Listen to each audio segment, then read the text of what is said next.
Isaías capítulo 2, versículo 5, diz assim: Venha, ó descendência de Jacó, andemos na luz do Senhor. Pai, essa é a tua palavra, Deus. Aqui estão teus filhos, queridos e amados, Senhor, que esperam sempre uma palavra vinda do teu trono. E eu te peço nesta hora que por tua misericórdia me dê graça para transmitir aos teus filhos aquilo que a tua palavra nos transmite, que ela é tão vasta e tão profunda e tão poderosa. Pai, em nome de Jesus, amém. Venham, andemos na luz do Senhor. Aqui está um convite, do profeta Isaías. Parece estranho, não parece, convidar o povo? Venha, filho de Jacó, venha, casa de Jacó, venha, descendência de Israel, andar na luz do Senhor. Não parece um convite estranho? Parece um convite estranho, mas não, E é maravilhoso quando você faz esse convite, para aqueles a quem nós ministramos, para aqueles a quem nós convidamos e que vemos as pessoas vindo, aceitando Jesus. Isso é maravilhoso demais, Encoraja quando a gente vê alguém que um tempo recusou e depois ele vem e aceita Jesus, E eu sei que o trabalhar do Espírito Santo de Deus, ele é algo assim tão incrível que nós não temos a dimensão, sabe? A maioria do trabalhar do Espírito a gente não vê a olhos nus. A gente só vê depois que o resultado está pronto, entende? Mas ele vai trabalhando, ele vai falando com pessoas, ele vai tocando corações. E eu sei que quando há um movimento de osso seco, porque o Senhor é que faz isso, Ele é que tem esse poder de mexer onde tem os ossos secos e fazer com que cada osso se junte ao seu osso, depois vem nervo, vem tendões e depois Ele sopra a vida e a pessoa começa a viver para Jesus. Isso é um movimento do Espírito. Então, quando o profeta Isaías ele está convidando o povo, vem à casa de Jacó andar na luz, aqui é claro que no contexto é uma profecia para o futuro, mas vocês já ouviram o pastor João falando aqui, que a profecia ela não fica só lá e ela não está lá. Ela também se aplica para agora, para nós hoje. Quando a gente vai a Israel, a gente vê isso. A gente vê o histórico, o passado, a gente vê o atual e a gente vê o cenário pronto para o futuro que vai acontecer. E isso é lindo. Vocês vão presenciar isso. Quem vai na caravana o ano que vem vai presenciar isso. É um lugar muito, muito, muito de você sentir assim a profecia e a palavra viva assim, e você aprender mesmo, parece que as letras da Bíblia saltam assim, quando a gente está lá nos lugares assim, fica mais vivo, é impressionante. Então esse é o movimento do Espírito. Então quando você convida alguém para andar na luz, você está convidando alguém que é cego, alguém que não tenha dimensão do que é essa luz e do que é ter a luz de Jesus na sua vida. Mas esse é o nosso convite. Andar na luz, reconhecendo Jesus que Ele é a fonte que vem de cima, O dia infeliz foi quando o povo recusou essa luz, o povo judeu. O dia infeliz é quando alguém recusa essa luz, E aí em 1 Coríntios, Paulo vai dizer que até hoje, quando é lido a lei para o povo judeu, está posto como que um véu e eles não entendem, há uma cegueira, porque aquilo que foi anunciado para eles, aquilo que veio de uma forma clara assim pelos profetas, eles não captaram, eles não encontraram a dimensão do que era que estava sendo anunciado a eles. Por isso que Jesus vai dizer que bem-aventurado aqueles que não viram e creram, porque eles viram os milagres, eles viram o êxodo, eles viram tudo o que aconteceu que os profetas profetizaram, eles viram o nascimento e mesmo assim muitos não creram, Mas eu e você estamos aqui hoje porque essa luz nos alcançou de uma forma, quando a luz vem, ela brilha na mente, ela brilha na alma, ela brilha no coração, ela brilha de uma forma que você não consegue ficar sem ver os seus pecados e a sua necessidade de ter Deus. Então quando o profeta faz esse convite para o povo, ele está fazendo um convite necessário, porque o povo havia se perdido, o povo havia deixado, o povo havia se desviado da presença do Senhor, Então, esse convite faz com que os mais velhos se animem, aqueles que não queriam, eles passam a querer, Então, vamos avançar. Nosso trabalho hoje tem que ser convidar as pessoas para a luz, convidar para Jesus, pedir ao Senhor em oração, Senhor, traga luz, traga clareza para a mente e para o coração dessas pessoas. O pastor Edson leu aqui no início que nós somos a luz do mundo. A luz é aquilo que traz clareza, que traz a verdade, que traz direção, que mostra o caminho, que não deixa você tropeçar, que leva você ao lugar determinado.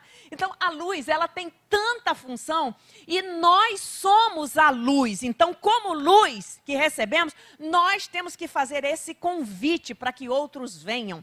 Porque a coisa mais triste é uma pessoa cega espiritualmente, cega emocionalmente, uma pessoa que não tem esperança do futuro, num mundo caótico como esse que nós estamos vivendo.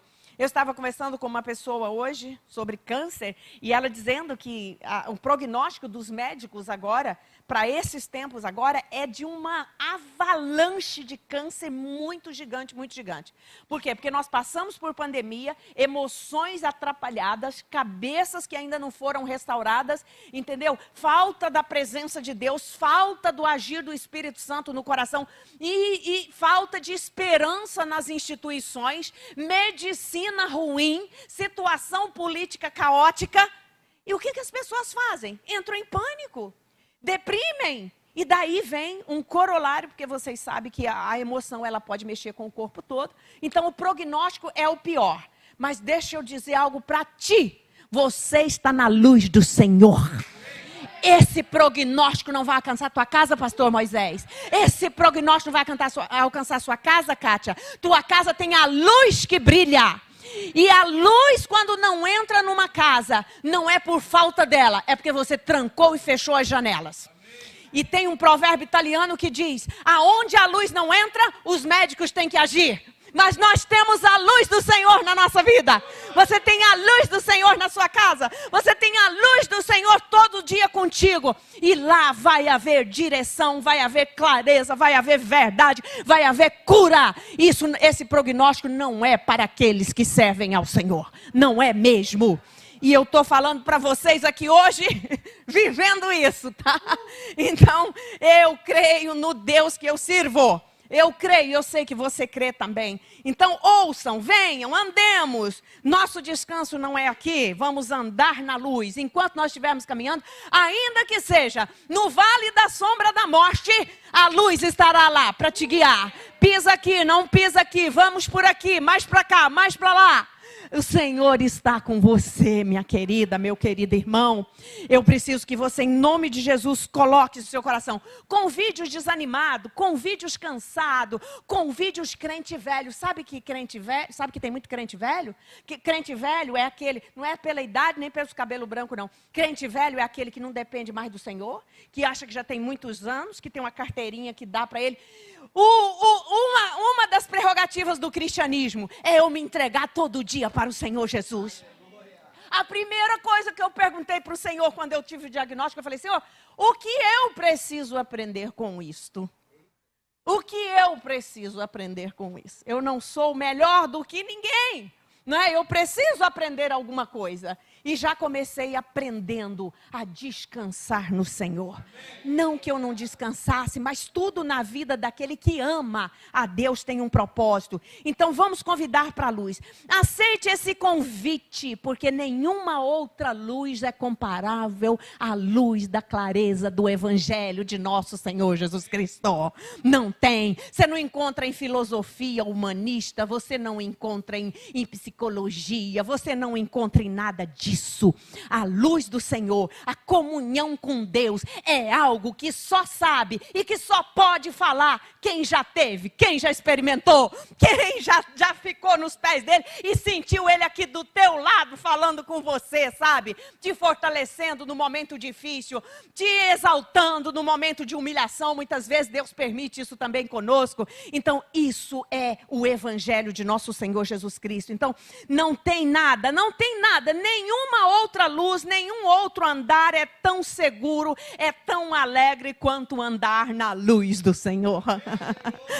Você já deve ter ido em muitos lugares, você já deve ter caminhado por muitas coisas, mas deixa eu dizer para você, eu nunca me arrependi desse caminho na minha vida. Nunca me arrependi. Eu já chorei, eu já questionei algumas coisas, já perguntei umas perguntas bobas para Deus. Ele me respondeu algumas depois de um tempo, mas eu nunca me arrependi de estar nesse caminho, caminhando nesse caminho.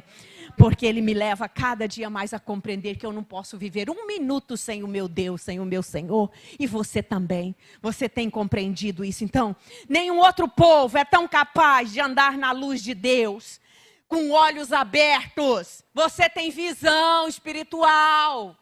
Quem tem Jesus, quem tem o Espírito Santo, quem tem a palavra tem visão aberta.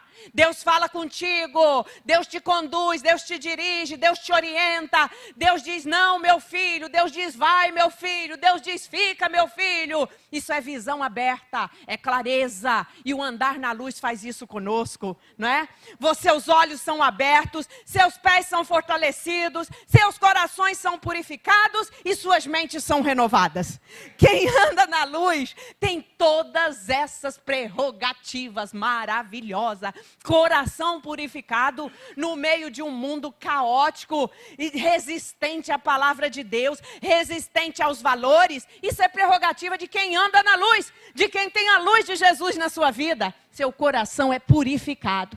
E de vez em quando você deixa alguma coisa sujar ele, o Espírito Santo vai lá e fala com você, e toca você, e mexe com você, e acorda você de noite, e a palavra fala com você, e você tem que limpar o coração, porque ele é do Senhor.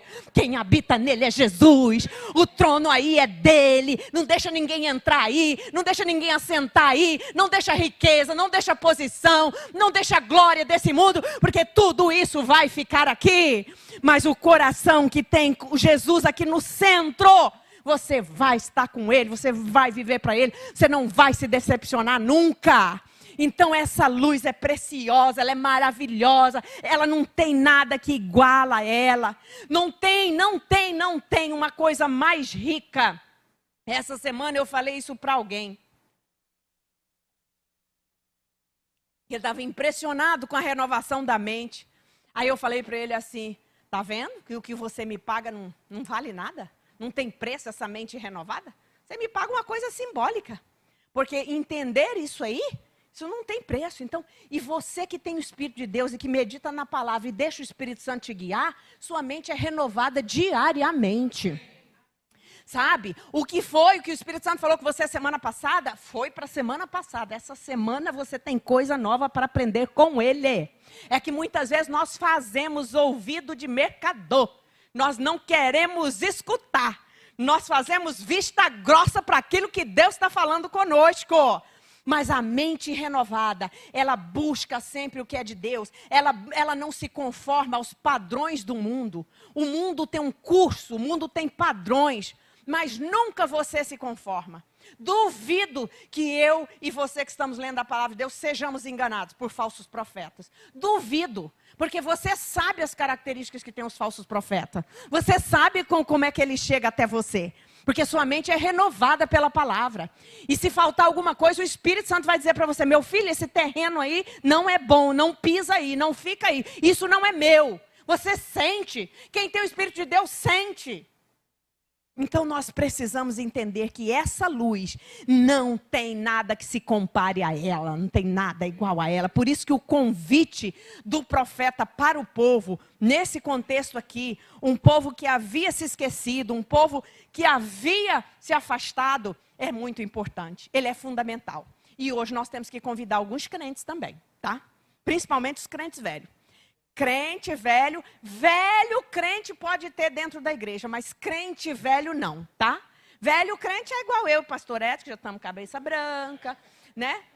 Barriguinha, nós somos velhos, mas crente velho, não podemos, né? Porque o crente, ele é renovado diariamente pelo Senhor. Ele é renovado pela palavra, ele tem a mente renovada. Então você não envelhece. Quem tem comunhão com o Espírito Santo não envelhece, não se torna. E sabe o que é a velhice espiritual? É se tornar um religioso. Um monge. Nossa, eu já fui pastor há 50 anos. Ah, no meu tempo é que era bom. No tempo de 50 anos atrás tinha coisa boa. Deus fazia milagres do mesmo jeito como faz hoje. Hoje o nosso Deus é o mesmo, ontem será eternamente. Ele continua fazendo. Deus não parou, Deus não envelheceu. Não. Os recursos para agora, as batalhas que nós vivemos agora, o nosso Deus atualizou a forma dos anjos lidar conosco, de pelejar por nós. Porque são setas diferentes de 1800, lá da Idade Média, diferente. Mas os anjos estão afiados para trabalhar conosco nesse tempo. O Espírito Santo tem as estratégias mentais que nós precisamos e espirituais para esse tempo. Isso é uma mente renovada pela luz do Evangelho de nosso Senhor Jesus Cristo. Então, nessa luz, nós encontramos certeza para a mente. Salmo 36, 9 diz assim, ó, pois em ti está a fonte da vida. Na tua luz vemos a luz. Olha que versículo interessante. Parece ser redundância, né? Do termo aqui, mas não é. Na tua luz, pois em ti está a fonte da vida. E na tua luz vemos a luz. Essa expressão no hebraico significa para experimentar a vida. Quando você está na luz de Jesus, sabe? A tua vida é uma vida com abundância. É uma vida alegre. É uma vida feliz. É uma vida que agrada ao Senhor. E o apóstolo João diz também, João 1,4. Nele estava a vida e a vida era a luz dos homens. Mas os homens amaram. Os homens que não quiseram amaram mais as trevas do que a luz. Mas glória a Deus porque você está aqui. Porque você recebeu essa luz. Você amou a luz, né? Então, a razão faz suposição, confessa que nada sabe. A autoridade humana erra. Mas a luz do Evangelho, ela é infalível para alumiar as mentes, para iluminar os corações, para trazer à tona as verdades, para trazer para você certeza. Uma coisa que a sociedade atual não suporta, irmãos, não aguenta, é a verdade, sabe? Por quê? Porque nós vivemos numa sociedade relativista. Relativista é aquela coisa, tudo depende do ponto de vista que você vê, tudo depende da subjetividade do seu modo de entender. O texto você lê, eu entendo uma coisa, você entende outra, então isso é o relativismo. E aí entra o relativismo moral, relativismo, todo tipo de relativismo, né? Então essa sociedade, ela não suporta uma verdade, sabe? Ou tipo, uma verdade que só tem céu e inferno. Não, não é possível. Não, peraí, não é isso é muito drástico. Peraí. Para ir para o céu você tem que fazer isso, para ir para o inferno você tem que fazer isso. E a pessoa olha para ir para o inferno, não, eu não quero ir para o inferno, mas eu quero fazer isso aqui que o caminho do inferno mostra que eu tenho que fazer. Eu quero ficar no céu, mas eu não quero passar pela santificação, pela justificação, pela crucificação do meu eu. Essa sociedade não suporta isso. O relativismo moral, o relativismo espiritual fez com que as pessoas rejeitem as verdades do Evangelho. Outro dia eu postei um negócio no Instagram sobre as vovós. E uma pessoa lá que segue falou assim, eu adoro essas pessoas que são donas da verdade. E eu não acostumo muito responder essas pessoas, não. Né? Até porque eu sei que às vezes ela não tem conhecimento do que eu estou falando. Mas eu disse para ela assim, minha querida, a verdade liberta. Agora, se você não precisa dessa verdade, ok, tranquilo. Ela não é para você. Ela é para quem precisa. Porque a verdade liberta em todos os sentidos. A palavra, você ser um cristão verdadeiro, um cristão autêntico, honesto, isso te liberta. Você não tem medo. Você entra em qualquer lugar, você sai de qualquer lugar. A verdade, ela liberta. Então, essa luz, né, é isso. Qualquer outra luz se torna escuridão se comparada com a luz do Evangelho. Ela brilha. Ela não deixa trevas, ela não deixa nada embaçado, ela não deixa nada errado. Ela mostra quem eu sou. Aqui, ó. Comece a ler a Bíblia. A Bíblia mostra quem eu sou. Né? A Bíblia me mostra quem eu sou. As minhas falhas. Né? Ela me mostra o que eu preciso, o que eu necessito. Então, nela nós encontramos descanso também para a consciência. Quando o Evangelho brilha na sua vida, quando a luz de Jesus vem na sua vida, é o único poder que tem o poder de limpar a nossa consciência, tá? Porque a consciência do homem sem Deus, ela o acusa o tempo todo ou ela o deixa em desespero, como se estivesse faltando algo. Mas quando você recebe Jesus, que você passa pelo poder do sangue, que o Espírito Santo entra na sua vida, que você deixa a palavra te guiar, você recebe essa coisa maravilhosa, que é tranquilidade para a sua consciência e purificação para a sua consciência. Está lá em Hebreus capítulo 9, versículo 14. Quanto mais, ele vai falar, se o sangue de bodes e de para aquele tempo fazer sacrifício, quanto mais o sangue de Cristo, que mediante o Espírito eterno se ofereceu de forma imaculada a Deus, purificará completamente a nossa consciência de comportamentos que conduzem à morte. Sua consciência, pelo poder da cruz, pelo sangue de Jesus e pela luz que brilhou na sua vida, você tem uma consciência limpa. Se a sua consciência está acusando, procure ver o que é. Às vezes é acusação do inimigo. Se é algo que você já pediu perdão, se você já resolveu, se você já confessou, busque no Espírito Santo. Fala, Espírito Santo, me orienta. Fala comigo, porque tem algo me acusando. Porque o diabo, ele é o acusador. Ele acusa o tempo todo, sabe? Ele bota a casca de banana para você escorregar, e depois que você escorrega e cai, ele diz assim, você é um fraco, você não viu, ele é assim, Satanás ele é assim. O nosso Deus não, ele te dá a mão, ele te levanta. Quando ele pergunta, Adão, onde estás? A primeira coisa que ele faz imediatamente após é cobrir Adão, porque ele sabia que Adão estava com vergonha, porque foi tirado, né?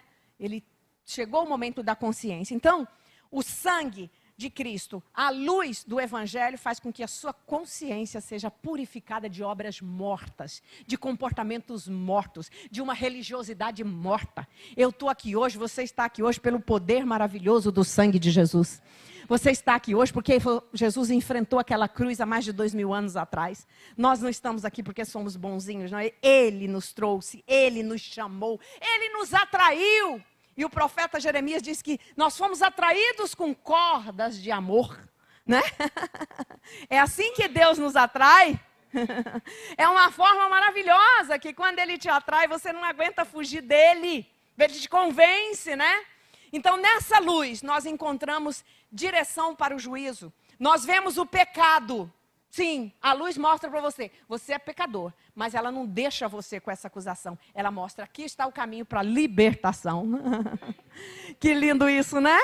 Na lei, a coisa mostrava, a lei dizia, olha, se você fizer isso, você morre. E você precisa fazer isso. Por isso que Jesus vai dizer, aqui em Mateus, no Sermão do Monte, que toda a lei, todas as regras, mais de 600 e tantos traduções da lei que os judeus criaram. Tudo se resume numa coisa, em duas coisas. Amar a Deus sobre todas as coisas e ao próximo como a ti mesmo. Quem fizer isso, cumpriu toda a lei. Jesus estava dizendo para os judeus, olha, esse amontoado de regra que vocês criaram, se isso não for tudo coberto pelo amor, perde todo o efeito. Perde todo o efeito. Então, meu irmão, você foi atraído com cordas de amor. Jesus te chamou, Jesus te limpou, Jesus te purificou, Jesus te fez uma pessoa melhor. Quando você estiver com raiva, que alguém te prejudicou, que alguém te maltratou, que alguém fez alguma grosseria com você, lembre-se de uma coisa, você deve estar numa condição muito melhor do que essa pessoa. Eu sempre penso isso. Entende? Então é isso que a Bíblia fala, vocês que se consideram fortes, suporte a fraqueza dos fracos, ajude esse irmão mais fraco, pense por que é que ele está fazendo isso, pense, não, isso é dele, eu estou numa condição melhor do que ele. Quando alguém grita com você no trânsito ou fecha você e que você diz assim, Deus te abençoe, vá com Jesus, você está melhor do que ele. Você tem uma cabeça melhor do que ele. Você tem um espírito, uma índole, um coração melhor do que esta pessoa. Por isso que você, como cristão, tendo o fruto do Espírito, você não revida determinadas coisas. Tem coisa que não é para revidar. Tem coisa que é para tratar você também, fazer crescer o fruto. Temperança, domínio próprio, coisa difícil. Eu tenho meus direitos, pastora. Eu também tenho. Mas quando eu pego todos os meus direitos e levo para o pé da cruz, acabou todo o direito, não ficou nada. Sabe por quê? Ele, lá na cruz, disse assim, Pai, perdoa-os porque eles não sabem o que fazem. Eles estavam batendo em Jesus, cuspindo em Jesus, por ordem do Império Romano. Aqueles soldados não sabiam o que estavam fazendo. E Jesus olha aquela multidão dizendo, solta Barrabás, crucifica, solta Barrabás, crucifica. Ignorância para agradar um império, porque eles estavam debaixo daquele jugo. E aí Jesus, cumprindo a vontade do Pai, o que ele faz? Pai, perdoa-os porque eles não sabem o que fazem. Isso é grandioso demais, isso é precioso demais. Da mesma forma, Estevão. Aí você vai dizer, não, Márcia, mas Jesus, o Filho de Deus. Estevão, quando ele estava sendo apedrejado, com autorização de Paulo e o povo do Sinédrio ali, apedrejando ele, a Bíblia diz que ele olhou para cima, ele viu os céus abertos e a glória de Deus. Quando ele viu os céus abertos e a glória de Deus, ele disse, perdoa-os, Pai. Perdoa esses que estão fazendo isso comigo. Quando você vê, quando você está de frente, quando você tem experiência com Deus, tem muita coisa que passa por você ileso. Você releva muita coisa. Você tem algo muito maior que está aí dentro do teu coração e da tua mente. E é nesse nível que eu quero, em nome de Jesus, que essa igreja vai chegar. Nós vamos chegar.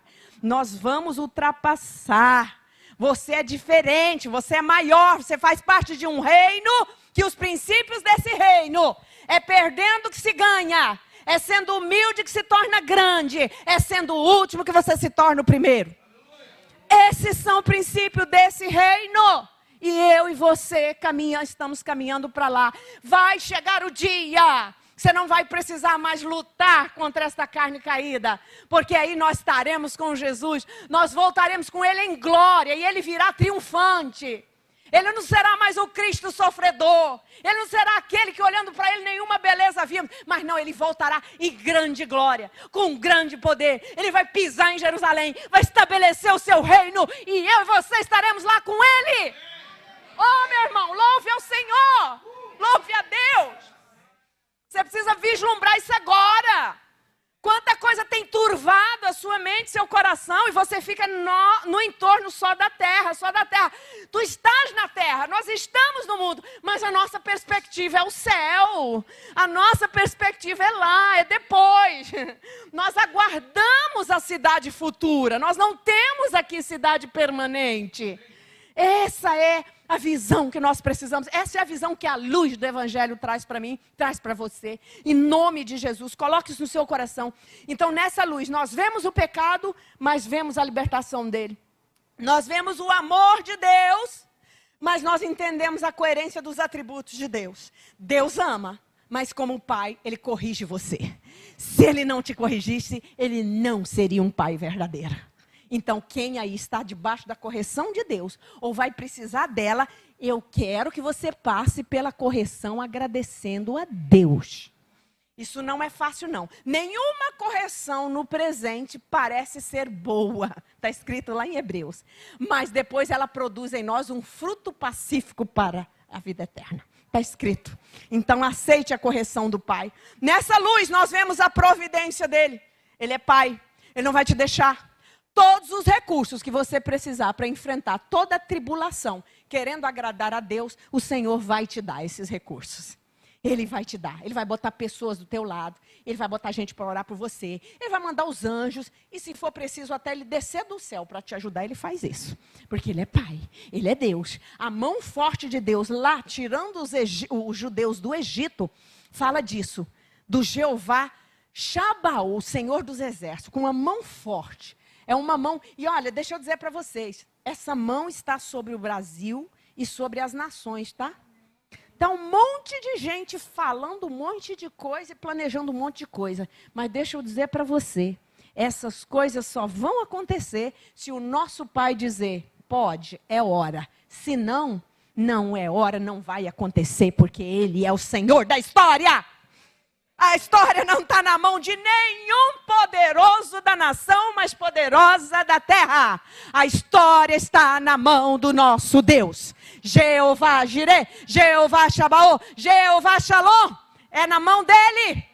E você precisa trazer isso à mente, à memória. Que às vezes nós ficamos diante das lutas, aquela coisa minguada. Pensando assim, meu Deus, como é que vai ser? Não, meu irmão. Deus é o Senhor que te vê. Ele é o Deus que vê. Ele não despreza aqueles que lhe buscam. Pelo contrário, a Bíblia diz que ele trabalha. Nunca se viu com os olhos, nem com o ouvido se ouviu um Deus como o nosso, que trabalha por aqueles que nele esperam. Você está esperando em Deus? Fique tranquilo, Ele já está trabalhando para você, para te dar a vitória que você precisa. Você não está esperando em homem? Essa é a palavra de Deus. Então, essa luz, ela mostra também, nós vemos o futuro em suas nuances reais. Não aquela coisa assim, que o teu futuro será um futuro de paz. Não. Eu já sei e você já sabe qual é o teu futuro. É claro que coisas da terra que vai acontecer, isso a gente vai orando, vai pedindo direção a Deus. Por exemplo, eu sei que o meu futuro é envelhecer no estado de Goiás. Eu sei, Deus já me falou isso. Vou escrever livros lá e vou vir aqui vender os livros para vocês, tá bom? Esse é um futuro daqui da terra, por enquanto. Mas olha, a tua vida, a garantia da tua vida, o futuro, você não tem medo do futuro. Não, você não tem medo. Quais são as perspectivas, as prerrogativas aí para o futuro? Do ponto de vista das nações, dos governos. Os piores, irmãos, os piores. Calamidade, falta de alimento, doenças emocionais, tudo que não presta. Eu estou preocupada com essas coisas? Não, eu estou fazendo a minha parte e o meu Deus vai nos guardar, vai nos guiar, vai nos preservar. Sua vida estará escondida, há um esconderijo para você, há um esconderijo para os servos de Deus. Na hora mais negra, Ele não vai te deixar, não, Marcela. Sua vida pertence ao Senhor, sua vida pertence ao Senhor, Elisa. Ele vai estar te guardando, guardando seus filhos, sua geração. Creia nisso em nome de Jesus. Eu creio como essa luz que está brilhando aí. Eu creio. Seu futuro está guardado. A luz do Evangelho faz isso. Eu terei paz, o Senhor me guardará. E sabemos como agir no que se refere a eles. Presente, passado e futuro. Teu passado, e aí eu anotei aqui. Teu passado deve ser esquecido. Quem está em Cristo é nova criatura.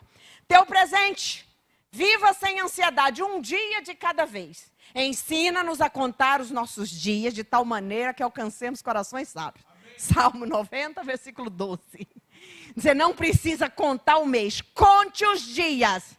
Um dia de cada vez. Alguém ontem, não sei mais quem, falou para mim, pastora, um dia de cada vez. Falei, ok, amém. Já estou vivendo, um dia de cada vez. Certo? Presente. Posso planejar o futuro, pastora? Pode planejar. Mas você não sabe, o futuro só vai realizar se Deus permitir que você realize. Então você viva hoje, planejando o amanhã, entregando ele na mão do Senhor. E o futuro está reservado no céu junto a ele. Então a luz do Evangelho, olha, ela te dá essa amplitude, essa clareza. Passado, presente e futuro. Teu passado está te aprisionando hoje, precisa levar aos pés da cruz, precisa falar com alguém, precisa trabalhar isso aí. Teu passado é como o retrovisor do carro. Você só dá uma olhadinha lá, rápida, para ver aquilo que não serve, não repetir aquilo que você errou, mas a tua visão está onde? No para-brisa, bem mais ampla e olhando para a direção à frente, tá? Passado ficou, tá? A luz nos traz direção também para o juízo. Aprendemos a conhecer o caminho certo e o modo de agir sábio. Salmo 119. A tua palavra é lâmpada para os meus pés e luz para o meu caminho. Direção tanto para perto como para algo que está mais distante. Nós prezamos também a justiça e a retidão. Bem-aventurados que têm fome e sede de justiça. Nessa luz nós encontramos deleite para a alma, nos propósitos do Pai. Nós somos predestinados para sermos conforme a imagem do seu Filho primogênito. Nós, desde que a pessoa aceita Jesus, ele já está predestinado, destinado antecipadamente a ser igual a Jesus, o Filho. Em nossa condição pessoal e Cristo, nós somos completos nele. É outra coisa que a luz traz. Qualquer coisa na sua vida que está deixando você com ansiedade, com falta de paz, você precisa levar a Jesus. Porque em Cristo nós temos que ser plenos. E quando eu falo de plenitude, não é ter uma big casa, um big carro, uma poupança gorda. Não é nada disso. Plenitude é não ter anseio para a alma. A alma do cristão, ela tem que ser saciada. Teu espírito tem que ser um espírito voltado para adorar o Criador e tranquilizado pela paz que ele traz. É isso, tá? Plenitude é isso. Pode até estar faltando alguma coisa, pode você não estar sentando no sofá que você queria, mas amanhã, de repente, se você vai dando glória a Deus, Deus te dá o sofá que você queria, ou o carro que você queria. É plenitude. O cristão que tem Jesus no coração, o cristão que busca comunhão plena com o Espírito Santo, ele busca as coisas, ele busca crescer, mas nessa busca você não tem ansiedade. Você não pode viver desesperado. Você não pode viver reclamando. Você não pode viver passando por cima do seu cônjuge ou brigando com o seu cônjuge, porque afinal de contas vocês têm que render, têm que fazer e tem que acontecer. Não! Até para conquistar, até para ganhar, na casa tem que ter paz, tem que ter alegria, tem que ter harmonia, tem que ser combinado, tem que ser conversado, porque isso é vida plena e é vida abundante. Um trabalho que tira a sua paz, um trabalho que faz com que você não conheça seus filhos, esse trabalho não é bênção, ele é maldição para a sua vida. E a gente vê isso muito na história, tá bom? Então esses são princípios do reino de Deus. Então nessa luz nós encontramos deleite para a alma, na forma que o nosso Pai age conosco. Todas as coisas cooperam para o bem daqueles que amam a Deus. E eu ia falar um pouquinho sobre aqueles que amam a Deus, as características daqueles que amam a Deus, mas não vou falar não, que eu estou bem cansadinha, tá? Mas, na luz, você conhece o seu Pai, sabe? E todas as coisas. Como que uma doença coopera para o bem daqueles que amam a Deus? Eu não sei agora, mas eu vou saber depois. E outra coisa, doença, como diz a Carlinha, não dá em árvore, né? Dá na gente, né? Então, nós precisamos entender isso. Como o nosso Pai age conosco. Todas as coisas cooperam para o bem dos que amam a Deus. Tem pessoa que não ama a Deus, não respeita a Deus, não obedece a Deus. E aí, quando acontece uma tragédia na vida dele, ele vem, pede oração. Mas todas as coisas cooperam, né? Não, é coisa errada que às vezes ele fez. Não está cooperando. Todas as coisas cooperam quando você está entregando sua vida ao Senhor, quando você caminha na luz, quando você deixa o Espírito Santo te dirigir, quando você tem a palavra como princípio de vida. Aí sim, você ama ao Senhor. Quem ama a Deus aborrece o mundo. Quem ama a Deus ama primeiro o seu irmão. Porque o apóstolo João vai dizer que ninguém pode dizer que ama a Deus senão a quem não viu. Se ele não ama o seu irmão que está junto com ele todo dia. E às vezes Deus põe uns irmãos perto da gente para a gente trabalhar o nosso ego. Eu já aprendi isso. Por isso eu não me estresso mais. Entende? Porque é Deus trabalhando em mim. É Deus trabalhando em mim. Quanto que eu tenho como pastora de paciência para lidar com determinadas coisas? Quanto que eu vou caminhar com alguém difícil a segunda milha? Sabe? Porque o bom, o alegre, o feliz, o cheiroso é maravilhoso. Mas não tem só esses. Tem outros que nós precisamos caminhar e aceitar. Faz parte do reino, faz parte do evangelho. Então, quem ama a Deus, ama primeiro o seu irmão. E por aí vai, e é muito lindo esse texto, essa palavra, né? Mas não dá tempo. E que o Senhor possa colocar essa palavra no seu coração. Que você tenha luz em todas as áreas da sua vida. Porque quando você deixa essa luz penetrar em todas as áreas da sua vida, dissipando todo cantinho escuro, aí você será aquela luz que pode ser colocada lá em cima, no alqueire ou no velador, para iluminar toda a casa e todo mundo que chega e todo mundo que passa por você. Em nome de Jesus, fique de pé.